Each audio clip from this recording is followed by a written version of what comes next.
Hello everyone, this is going to be a video for the Master Sentinel assembly and unassembly process for those who want to take it apart for powder coating, etching, weathering, or any other reason that may require the hilt to be taken apart and put back together. So please use this as a reference guide for that purpose. Also, just for people who receive the hilt and customers in general, you can see all the parts involved and how this hilt goes together. So in the package, you should receive a hilt just like this. It will be fully assembled with the exception of two small shroud pieces. I'll actually take those out so you can see. If I can get this tape off. Just go like this. I'm actually going to cut that tape.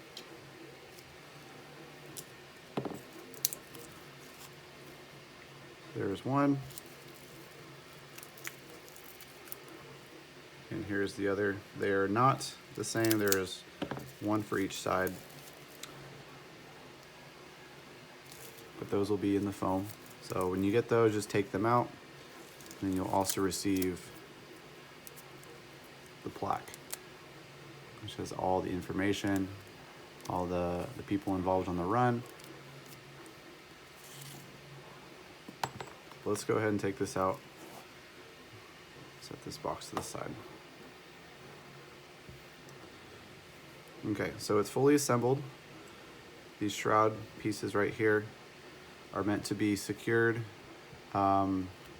On the back you can use some glue, you can use some double-sided tape, whatever really you prefer, but it goes in just like that. A little cutout, so you'd have one there. Oops. And then one right there. See if I can stay there. But yeah, so that is why these need to be secured by some kind of adhesive method. Two working switch plungers, a custom D-ring. All right, and let's get into the construction. Okay, so there are several set screws on here that have different purposes. So there are two set screws that hold pretty much the upper shroud assembly together, and there are two set screws here in the middle that hold the bottom shroud assembly with the grips. These two screws down here are shoulder bolts that hold the D-ring attachment on. That allows it to move back and forth. And then here are some tools that you're going to need to take it apart. So one thing I highly recommend, and I'll go over what step you need this for. This in general, just this tool for swapping out bits and attachments like that, is really handy. I would expect most installers and people like that to already have one, but if you don't, you can buy it fairly cheap. You can get a set, probably off Amazon or something. Mine came in a kit like this.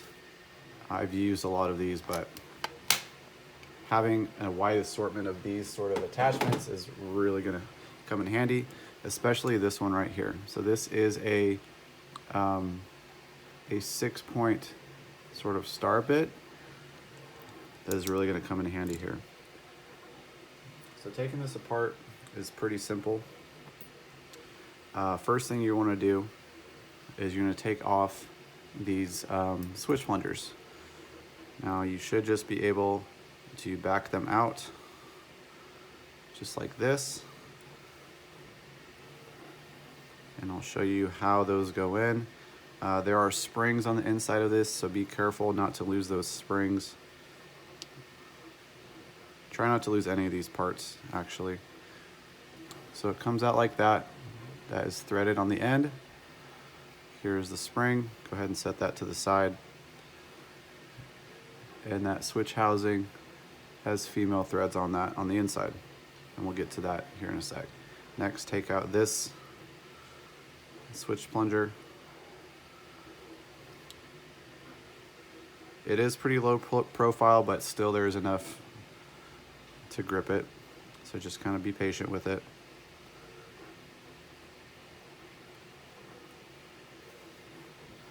Okay, there's the spring and that housing. These are slightly different heights. You'll see that one of these is a little bit taller than the other. The taller one is for the side switch, just because it sits a little bit farther down, and the shorter one is for the front. You can use those for either the main power or the auxiliary, doesn't really matter. Okay, so this next step is very important, and this is what this is going to come in handy for. So first thing you're going to do is slightly loosen these top two bolts, these screws right here. Not all the way, just loosen them so that it's got some play. Okay, now the reason this is a good tool for this, there's not really a lot of space to grab it. I can actually do it on this one just because it's a little easier. Some of them are going to be a little tight, but this one, there's no way to get anything in there. Don't use pliers, please don't use tweezers, don't use anything that might scratch or damage the surface. But this right here, so it starts out a little bit skinnier and kind of widens out at the top. You're going to insert it like that and give it just enough pressure so that it catches, and you can twist it out just like that.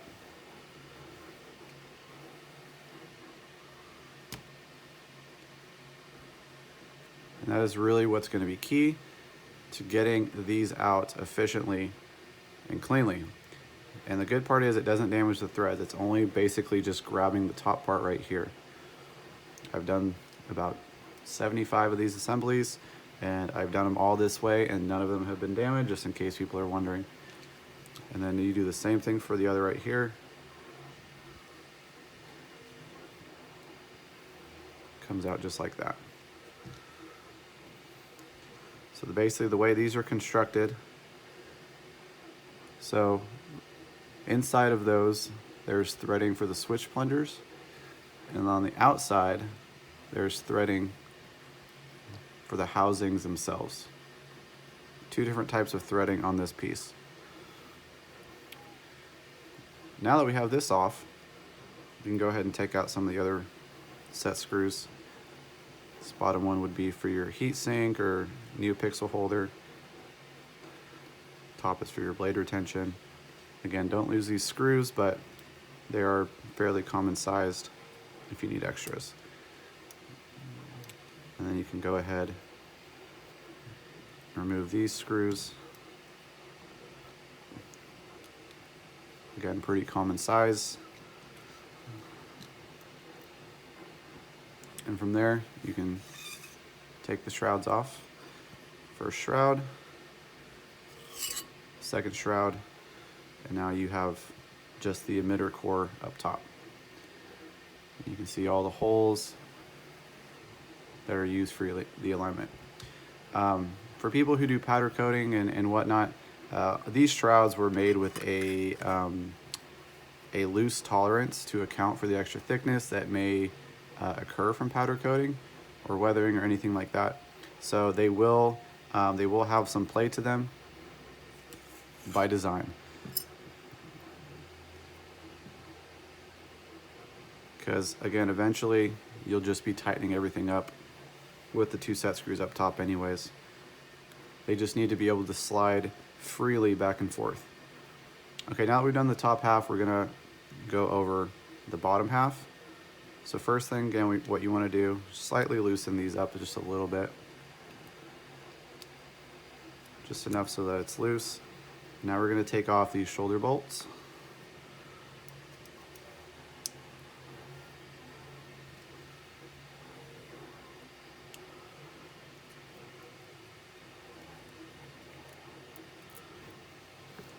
Now these are not common. These are pretty expensive, so try not to lose these. They can be ordered on other places like McMasterCard, but again, they are pretty expensive per bolt, and they are very specific for this purpose. So do not lose these shoulder bolts.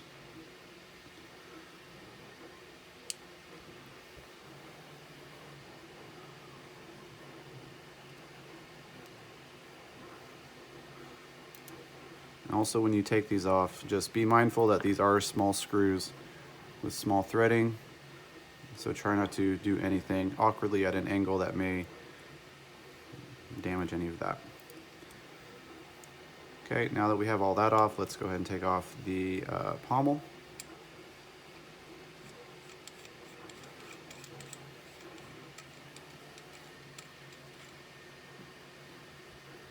Okay, pommel's off. From here, we can go ahead and take off this bottom half. So this one, you're going to need to get a find a place to get a good grip on it. There we go. This will not slide off that way without first taking this part off, just so you know. And again, I'll show you how this all goes back together once we're done disassembling. I'm going to reassemble everything. Okay, so this is unthreaded, and you can actually take just this whole piece off by itself. This is 2 pieces. This grip sleeve slides over like that.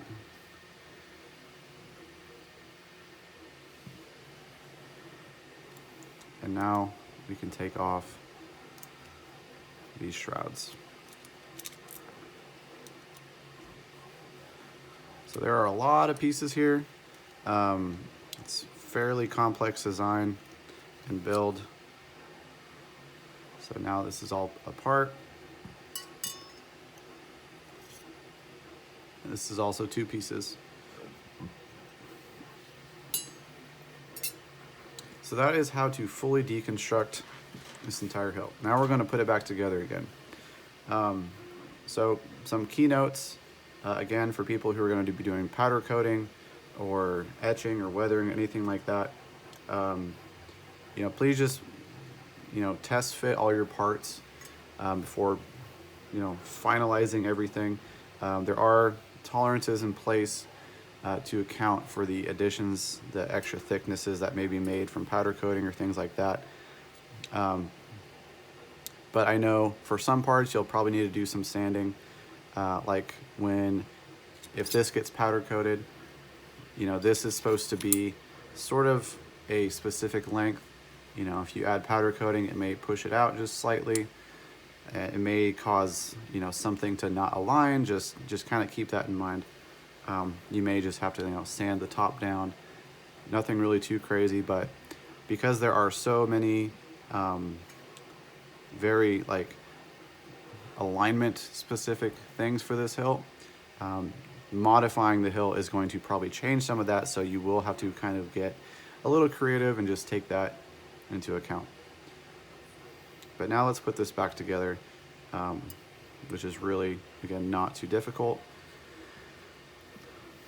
So if you're looking at this emitter core from this direction, there is 2 small holes. These are going to be your set screws for the blade and a heat sink. This front one is going to be the front main button, and this is your side at a 90-degree offset. So when you're first putting this on, this first shroud,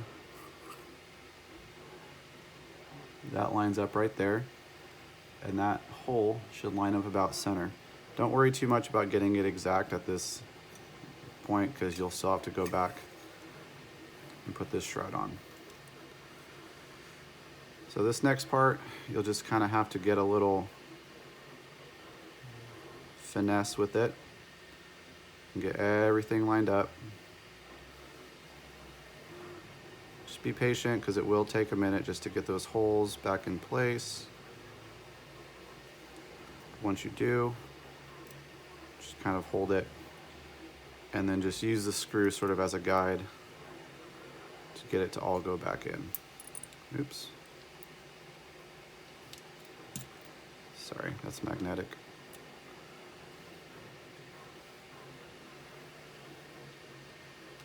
There we go. If it doesn't go in right away, just kind of wiggle it a bit and it'll wiggle itself into place. Okay. So again, I'm not going to tighten these down all the way yet. I'm going to put the switch housings back on. And again, the way that this goes on, you can kind of start it like that if you want. And then using this tool, you're going to put it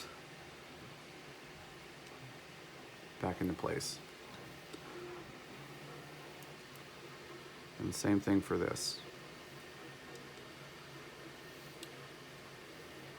And if you feel a little resistance, you can kind of shake it a little bit. Again, because these shrouds will have some play to them, but should not be to the point where it's impossible to get on. Okay, now once those are on, you can fully tighten this down.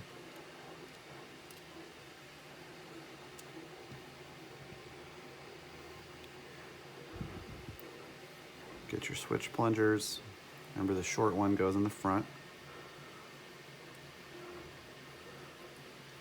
Make sure to put these on straight. Don't put them in at an angle. If they seem crooked or cockeyed, just back it out and try again. You don't want to get these cross-threaded. There's one.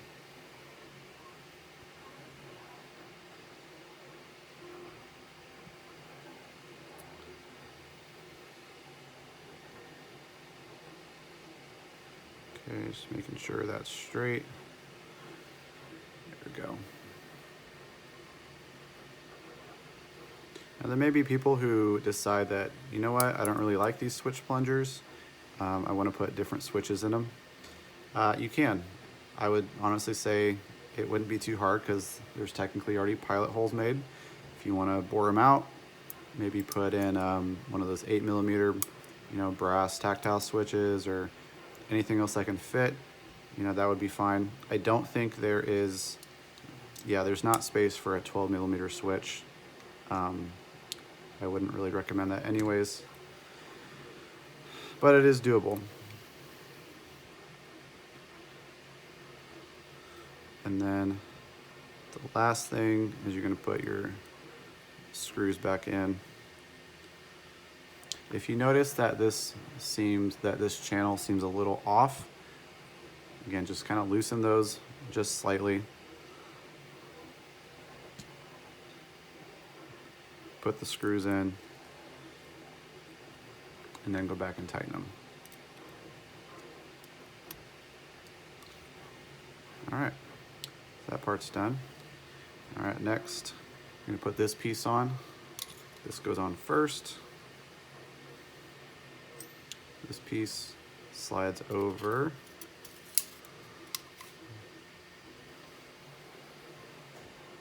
Just like that. So your holes will line up.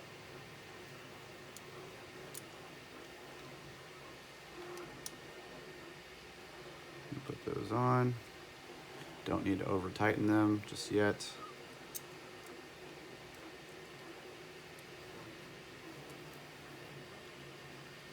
Okay. Now that part's on. Next we're going to put on the grip assembly. This could be removed. Let's say you want to put leather wrap. I think the thickness would allow for a, you can maybe make a different sleeve, leather, whatever you want to do. Yeah, that can come out. And we're just going to put this on right here.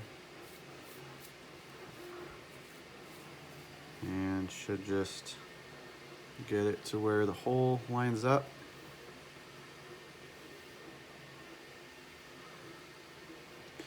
Some of they may have a little bit of spin to them. Again, that can be easily adjusted or permanently affixed in place.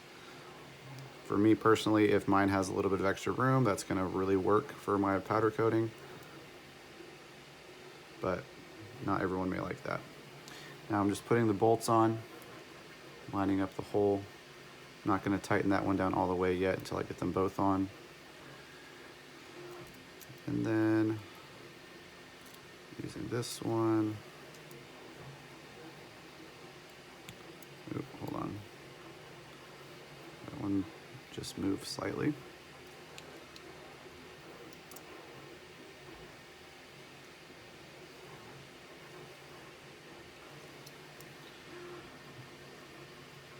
There we go. Just kind of get it started and then use Allen wrench to tighten it in place.